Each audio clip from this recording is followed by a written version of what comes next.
Part 3 of Alistair is Missing, which comes from my short story volume Briefly.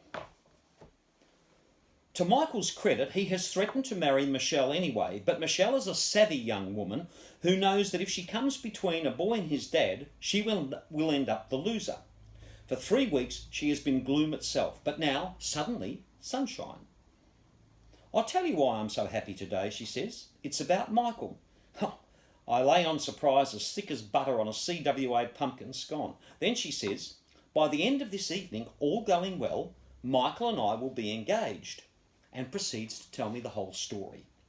It seems Mrs. Sid, Michael's mum, is not nearly so bullheaded as her husband and can see advantages in her boy marrying Michelle, not the least of which being it would deal the kibosh to any aspirations Michael's former live-in lover and current affairs commentator, Patricia Kennedy, might have of rekindling the affair. Not only does Mrs. Sid not hold much truck with Patricia's long-legged, knitted brow style of interviewing, but she believes Mr. Sid is at the age where he should be thinking of gardens and grandchildren, being spared contact with young blondes with long legs and knitted brows, certain of whom have a reputation that scorches up the fairway on ladies' golf day.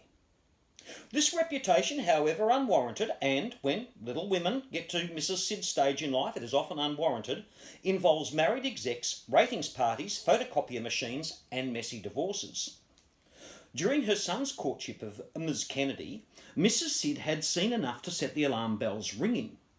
Around the pool there had been impromptu displays that featured Patricia and several of their unsavoury girlfriends in Swiss cheese bikinis, their flagrant disregard for diet limits, and Sid's sudden bursts of strenuous butterfly, for which she ultimately paid the price, as Sid was left moaning all night about strained tendons and pulled muscles. Michelle, on the other hand, was a brunette. "I get the picture," I said, trying to hasten Michelle for the sake of two old diggers with parched throats at the end of the bar. They were in a state of imminent collapse. "But how will things change tonight?" "Goose Bailey's concert is tonight," she says. I say I am aware, but I can't see how Goose Blues leads to her rock. By now, one of the diggers is clutching at his throat and slowly toppling from his stool. The other looks like the girl in the film Titanic when the baby-faced guy starts to slip under the waves, distraught, but holding on for grim life, just praying that rashes would come soon. Michelle tells me that Mrs. Sid tells her that Sid is such a huge fan of Goose that if she ever asks him a favour, no matter what, during a Goose rendition of When a Man Loves a Woman, Sid will grant it. This is romantic stuff I didn't credit the likes of Sid with. Mrs. Sid has got many things out of Sid just by asking when a recording is on. Imagine what she could demand live. By now a paramedic has charged into the bar and has an oxygen mask over the prone digger, whose cheeks are slowly losing their tinge of blue and becoming rosy pink.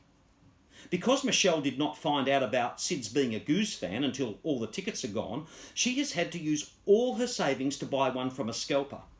I don't